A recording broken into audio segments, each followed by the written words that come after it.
ما ته خو پته نه وه چې په سعودي کې داسې ښایسته ځایونه دي. ما خو صرف چې د سعودي هغه خبره مې اورېدله نو وایي سرې شګې دي.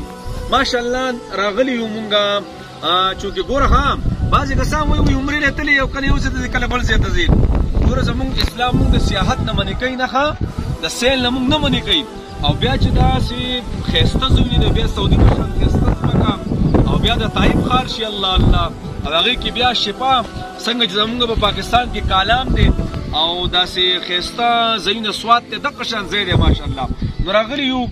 جناب دا ټول ملګري را سره دي. ټول نه مخکې خو جناب څومره چې ملګري خپل منځ کې مینه محبت او اتفاق او اتحاد ساتي صحیح ده توڑ پوڑ مکمل ختم کړي. دا څومره ملګري چې دي ماشاءالله او خاص کر بیا دا څومره زموږ دا ګروپ دی دا زیاتره شینواریان دي او شینواریان خو ماشاءالله ګوره د ګډ په غوښه بیا څه دي مړه دي خوراک پې مني. نو جناب راغلي یو طایف د نبی علیه السلام چې کوم د دعوت ځای دی او د کوم ځای نه چې ډېر زور اخیستی و نبی علیه السلام هغه ځای ته راغلي یو او د هغې نه دېخوا بیا شفا یو ځای دی ډېر ښایسته لوک ورکوي ماشاءالله ډېر زبردست او الله جل شانه فرمایي چې په ځمکه کې ګرځئ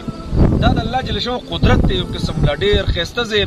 او ډېر یخ ځای الحمدلله راغلي دا ټول ملګري راغلي دي نو ډېر خوند هم ترې واخیستو. خو جنابو یو درد راته میلاویږي یاره چې دې خلکو څنګه د نبي علیه السلام سره دومره زیاتی کړی و یار دې علاقې ته چې وګورم ډېره پسته علاقه ده او ډېر پسته خلک یې دی یقین وکړه جنابو هېڅ نشم ویلی چې نبي علیه السلام سره په دې علاقه باندې کوم زیاتی شوی او کوم پکاڼو ویستی شوی نو یقیني ته یم بس دی چې دا علاقه خو ډېره پسته ده خو بهر کې د هغې علاقې هغه ټایم خلک په ډېر عجیبه نو جنابو راغلي طایف ته او طایف کې بیا شفا علاقې ته تاسو به وایئ چې مولانا صاحب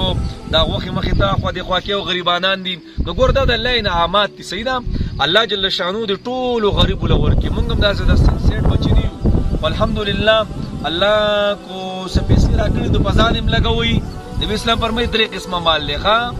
چې ویې خوري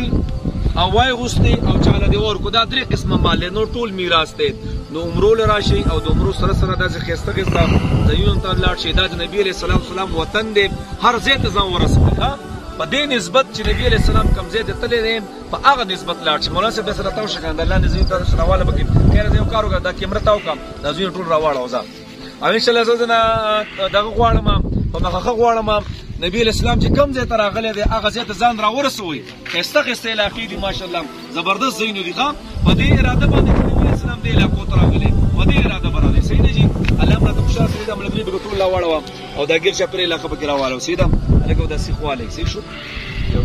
او زموږ سره په مجلس کې نور کسان دي غریبانه کسان موږ راوستي او په مجلس کې به انشاءالله نور کسان هم کې ځان سره ښه روټۍ ده صحیح ده الله هم راته خوشحاله ساتئ یار مهرباني